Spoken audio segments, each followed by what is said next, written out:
Top five, top five, top five. Top five, Kyle.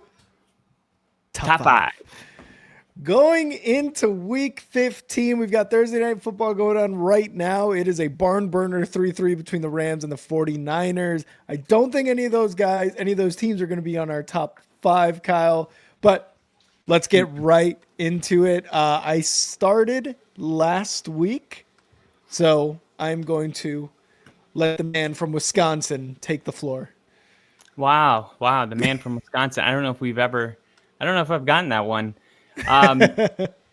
All right. At number 5, I have the Denver Broncos. I got the Broncos there at 5. I think they're the most complete team, one of the most complete teams in the NFL, maybe the second in the AFC. I think the way the season started, it's going to take people a long time to adjust. But if you just take Bo Nix's last 10 games, he's 8th in the NFL in touchdown passes. He's 10th in completions. He's 11th in attempts. So he doesn't have all these completions because he's throwing it a ton. He's 11th. He has an over 85% completion rate against the blitz.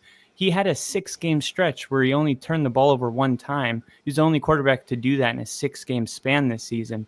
He's protecting the ball. He's hard to sack. You look at the offensive line for the Broncos. Right now they're averaging 1.5 sacks per game. They're the second least pressured team in the NFL. Yeah. Shout out Garrett Bowles for getting that contract extension. Yeah, today. I was going to say, and Benito is second in sacks right now behind Hendrickson from the Bengals. Oh, don't worry. We were not going to just not talk about it. Yeah. But yeah, the offensive line, I mean, has been great. I mean, there's really like, you look at it and you're like, yeah, we've heard all that already, but what else? Okay, chill. What else, Kyle? What else? The Denver Broncos in their last 10 games are tied with Buffalo in point differential. Now, we know that Buffalo is a great team, but what would you say to that? I mean, if I told you that the Broncos and Buffalo are tied for point differential in their last 10 games, which I use that number 10 because it's a very specific number. That is when September was gone, and I felt like Bo Nix really understood what he was doing. Still had a lot of learning curves in October and in games against the Ravens and stuff. But I feel like we can take 10 games and we can't just be like, oh, it's a 3-game fluke. 10 games is 10 games, and the Denver Broncos also are tied with Buffalo. I just wanted to know, like, isn't that shocking? I'm a fan, and I was shocked. Yeah, no, it is. And it's a very good stat to bring up because it's something that as they're, heading into, 3 games above 500, third in the division, but 7 seed right now. It's something that you love to see going into a possible playoff spot, which the only team that is close to the Broncos is the Colts. The Bengals need a whole lot of things to happen. The Colts do also need some things to happen. The Colts are the closest thing, but the way the Broncos are playing right now, you want that. You want that differential to be just like one of the top teams in the AFC. And you mentioned it. It's just like the Bills. So I love it. It is a little shocking. I will say I didn't think that there was the point differential was going to be that similar, just because of how many points Buffalo has scored, especially last week against the Rams. But it's awesome. Yeah, so I mean, Buffalo's number 1 in the NFL in NFL team QB sack percentage. The Broncos are number 2. A lot of this has to do with Bo Nix being able to get rid of the ball pretty quick and make quick decisions. Going into Monday night, Bo Nix had only turned the ball over one time in his last 5 games, which was the second fewest giveaways among quarterbacks who have started 4 games since week 3. Nick Benito joined Von Miller, the only Denver Bronco to have 10 sacks and a pick 6 in the same season. He's 1.5 sacks from being the sack leader in the NFL. Unlike the Kansas City Chiefs, the Broncos are dominating their opponents, and they're not playing close games. If you actually look at the Broncos' 8 wins this season, they averaged 29.8 points on offense and 14.4 points on defense, which tells you this. The Broncos are blowing out their opponents in wins. Benito is right there, man. But it's not just Benito. Zach Allen, who is the 8th interior defensive lineman in Pro Bowl voting this year. 8th. He's the 8th. Wow.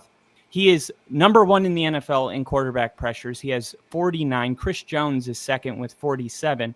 This guy's unbelievable. We have the best corner in the league and a defense giving up the second fewest amount of points per game. I don't know what the hole is on this team right now, and I really do feel that if Denver gets matchups against Kansas City or Pittsburgh, they're going to win those matchups. My hope is that Pittsburgh will take care of Baltimore. But if it comes down to Denver going to Buffalo for the AFC Championship game, I think Buffalo wins that game. But I think right now everybody should be saying if we don't make a conference championship game, it was kind of a letdown based on how this defense is playing. Woo! Kyle calling it. I love it. So you got the Broncos at 5. I love it. Like I said, Broncos get in the playoffs.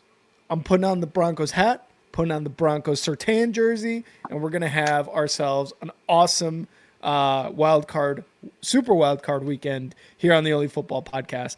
For myself at number 5, I'm going to put a team who lost in a shootout. Against the Rams. They're going to the Bills. The Bills are number 5 right now in my top 5. And Kyle's looking at me, and the rest of you guys are looking at me like, the Bills? You just talked about how they were one of the best teams in the AFC. Absolutely. But they lost in a shootout against a team who's only has a field goal through the first half on Thursday Night Football in Week 15. No, that's not how this works. This was a great game. This was one of the best games since Rams versus Chiefs in 21, something like that, where that was also a shootout, right? With Goff and Patrick Mahomes. That was just an amazing offensive performance, and we saw another one in Week 14 between the Bills and the Rams. But they're the only team in my top 5 who lost this week. So you lose in a week, you get bumped down from everybody else. At number 5, I've got the Bills. All right. We'll talk more about it tomorrow. At number 4.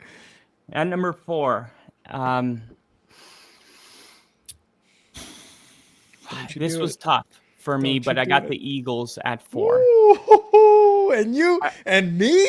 I got it for the Bills? Well, I mean, the thing is like, it's hard to know really what's happening with the Panthers right now. They played a really close game with the Chiefs, but the Chiefs played close with everybody. So it's like, was that more about the Panthers or just the same old Chiefs? But then you saw them play a really good game.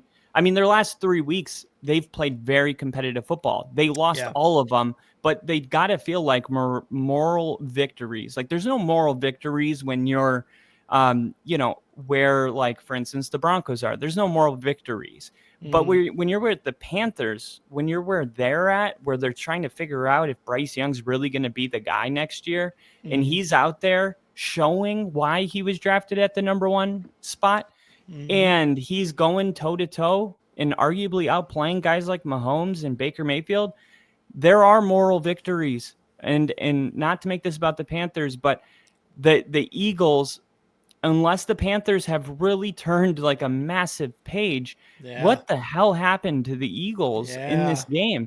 This defense they're okay, I guess. I don't have the numbers in front of me, but this hasn't been one of the dominant defenses of the season by any means. So I felt like the Eagles played I took the Panthers plus the points. I felt like that was, the way the Panthers had been playing, I felt like it would be close. We talked about it. Yep. You had that game being closer than I had it. So because we're both right, I had to knock the Eagles down. I get that the Panthers have some good vibes going right now, but if you're trying to make a real case that you're the best team in the NFL and this is a Super Bowl season, you just can't have games like that against the Panthers in December. Yeah, and that's totally fair. And I remember talking about it as well and then seeing the score. I said that because of how Bryce was playing, how the Panthers were playing. And I was like, I think this is a 1-score game. but I really did not expect it to come down to a dropped pass by Xavier Legette there in the final seconds against the Eagles. So Eagles at number 4 for Kyle. For me at number 4, I've got a team that whooped their old quarterbacks team in week 14. I've got the Vikings, who absolutely destroyed the Atlanta Falcons in week 14. Kirk Cousins had zero answer for this team, this defense. I think he threw another couple interceptions or one, whatever the case may be. 0 touchdowns. This Vikings team is legit. They're second in the NFC North. They're still playing at a very high level.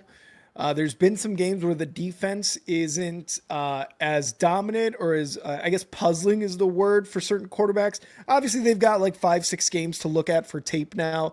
So a lot of this defensive magic for Flores worked really, really well in the first few games of the season, but coaches now see the tape. They're able to kind of figure out and let their quarterback and their linemen know, hey, this is what's going to happen with this, and that. Don't get me wrong, Flores is still calling a really good defense, and they were able to pick off Kirk Cousins in this game. But you can see that teams are starting to figure them out a little bit more. And I'm hoping that's the case for the Bears on Monday night. Regardless, I've got the Vikings at number 4 for putting an absolute ass whooping on the Falcons and maintaining their spot as second in the NFC North with Darnold and Jordan Addison playing out of their absolute minds right now. You can lock down Justin Jefferson, but you got to worry about Addison, and even to a smaller extent, or Hawkinson, right? All these guys. The running game, I don't think is doing very well, although I didn't really hear too much about the running game in this game. But Aaron Jones still a top running back, at least looks like it's still. But it's mostly Darnold and the wide receivers in the passing game who are torching teams right now. So I got the Vikings at 4. Yeah, I have the Vikings at 3. And the thing about the Vikings, it doesn't feel like people are giving Minnesota credit for what they've accomplished this year. And I'll be the first to raise my hand and say, that's me. Now, from a guy that made a bet that Sam Darnold would win comeback player of the year, I had very high expectations for the Vikings. But during the season, they were 5-0, they were 6-0. And I was watching these games and I was like, they remind me of a team that's going to lose 4 of their last 6 down the stretch. And they have quietly continued to win. They're 8-1 against teams that are 500 or better. At least at the time that they played them, they were 500 or better. And they're 2-1 currently against playoff teams. Now, that is something, right? Only 3 games against playoff teams, but who cares? You can only play the teams you play. And then they have 4 more wins against teams that are in the hunt for the playoff spots. So those are competitive teams, to say the least.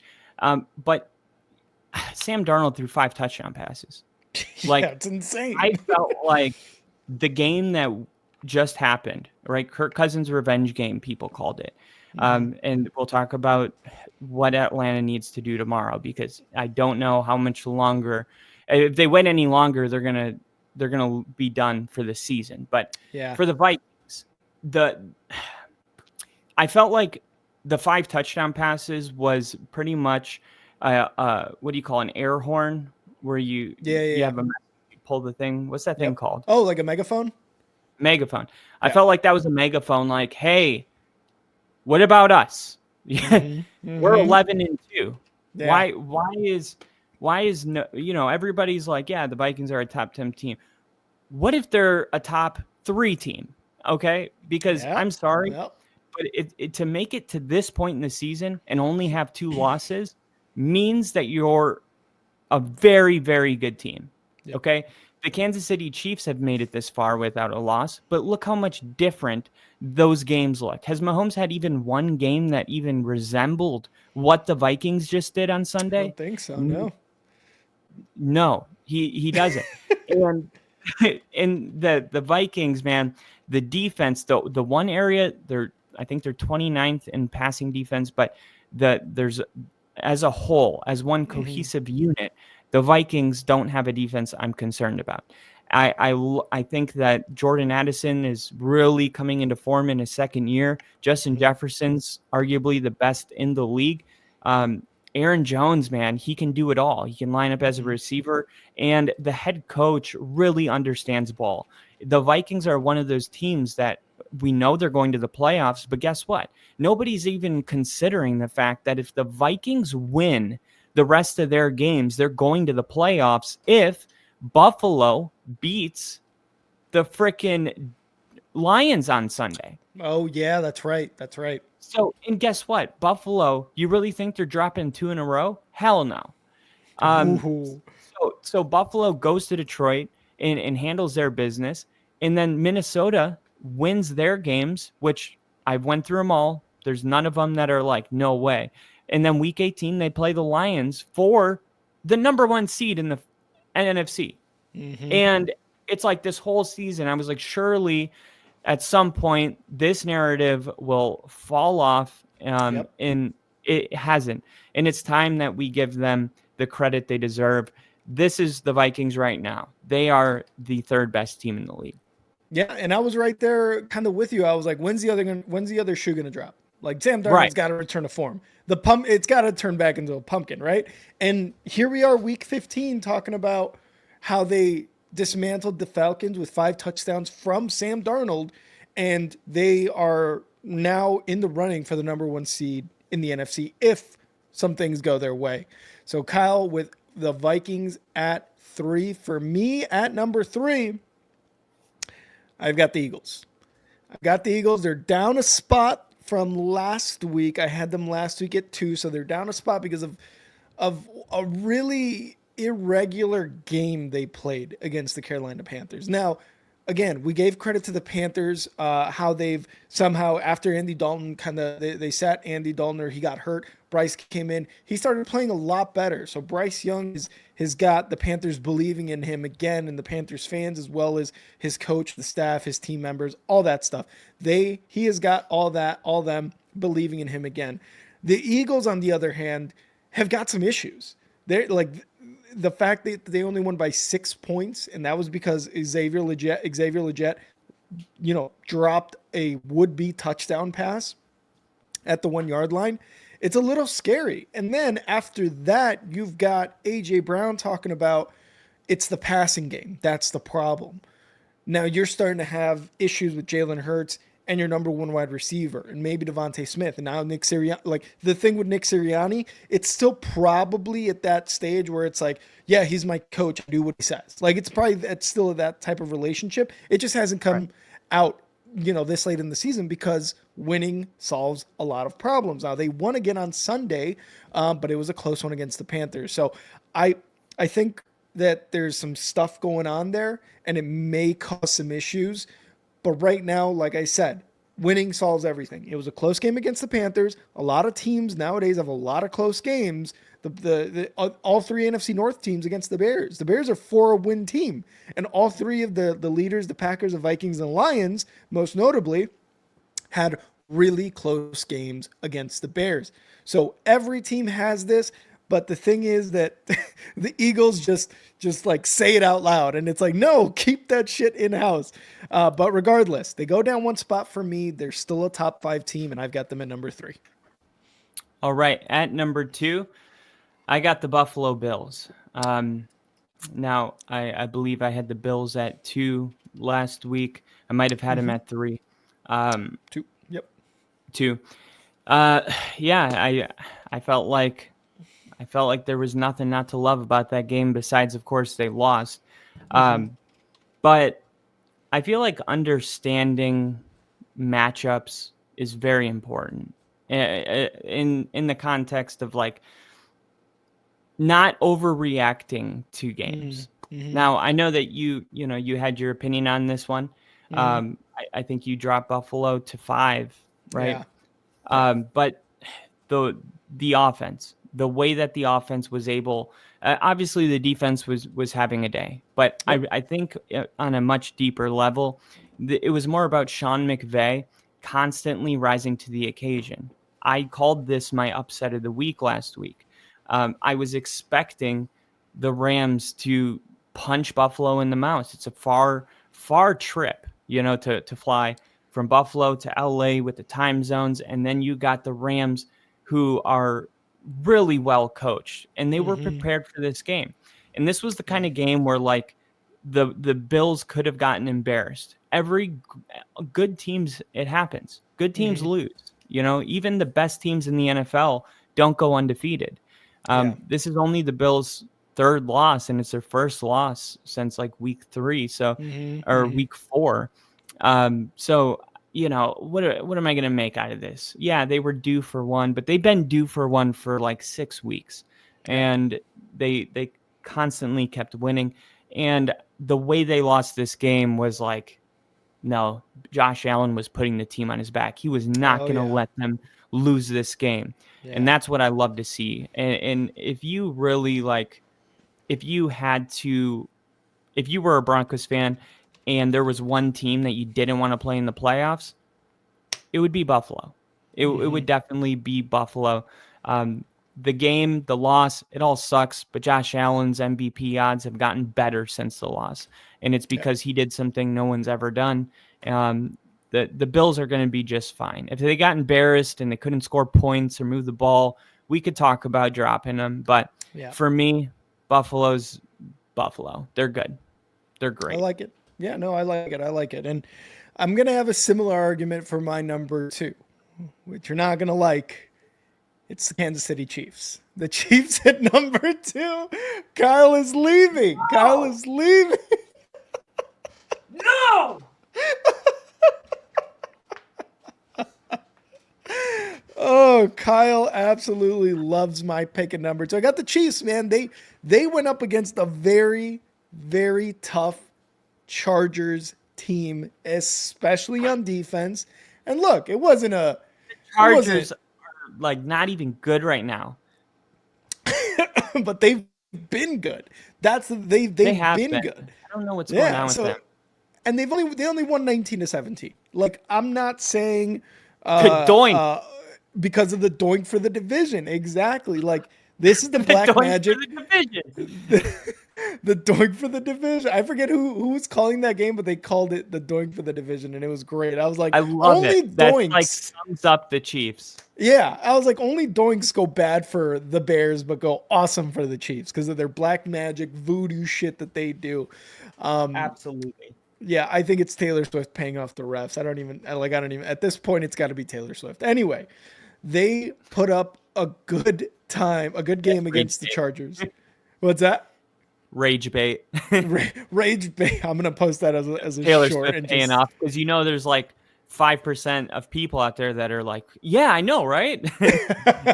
I'm gonna post that. He's I'm gonna post that as a short. Where he could doink it in. And that was a third string kicker. That was a third stringer. Like insanity.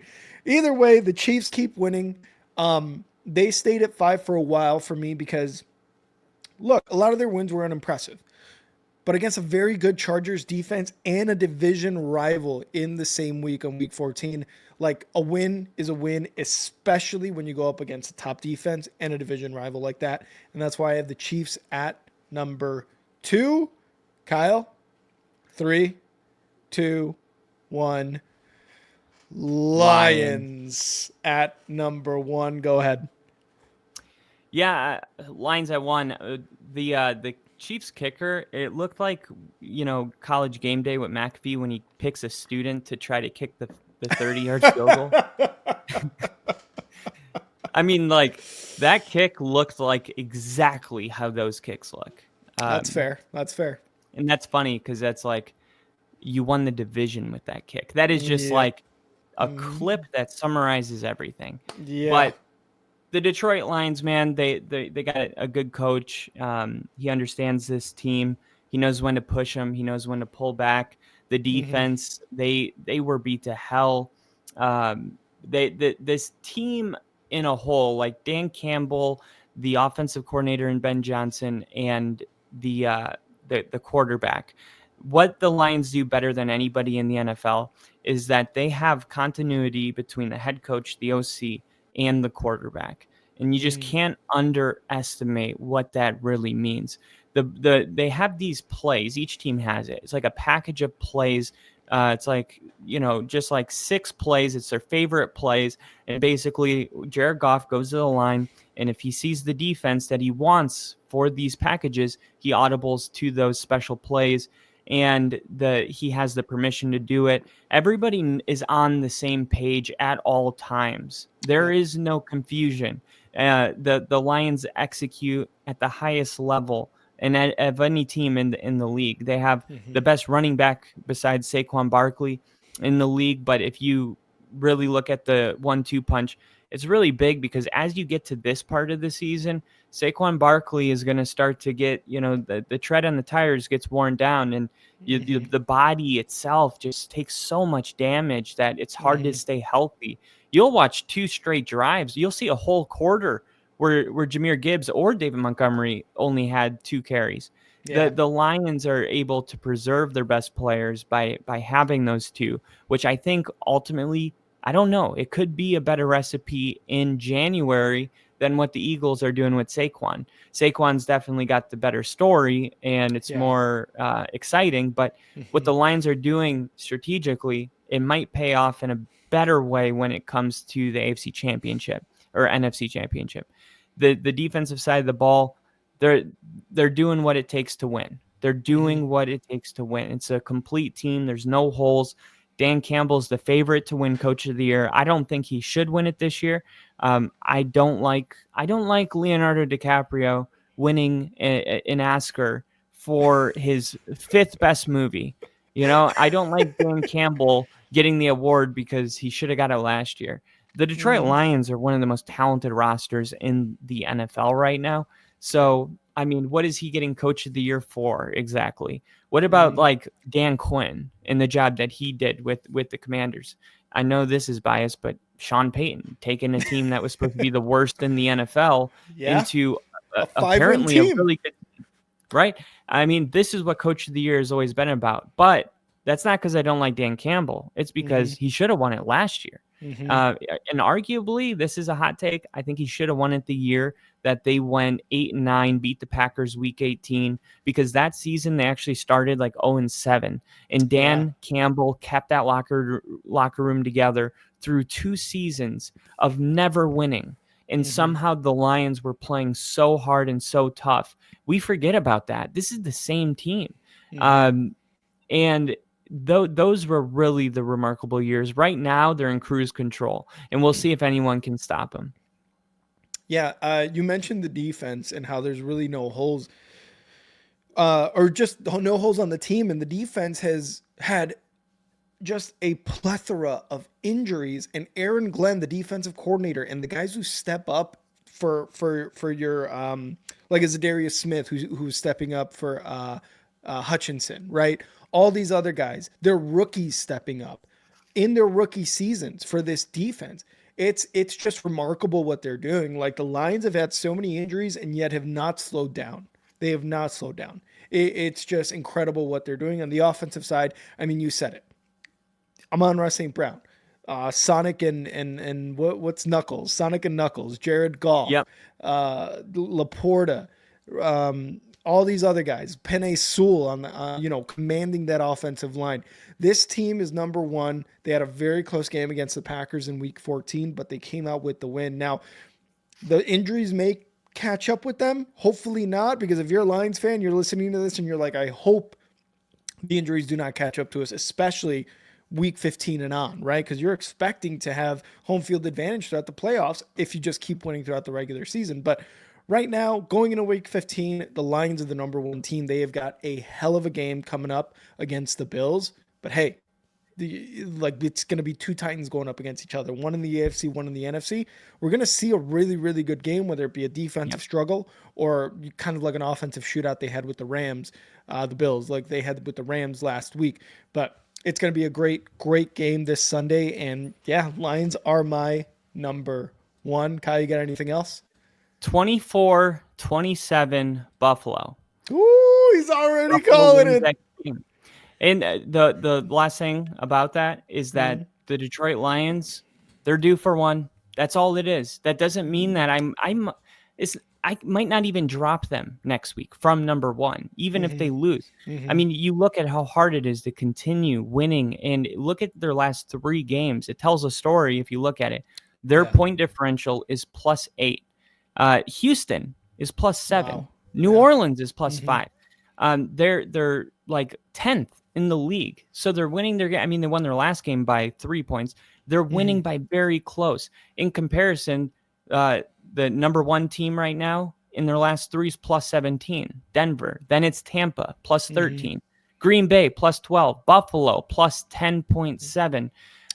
Even though they just lost, they're still +10.7. The Vikings are actually ahead of Detroit, +8.3 compared to their +8. So like Detroit is, it feels like when you're running a race and you're on the last lap, and somebody though like fresh legs kind of came in. Yeah.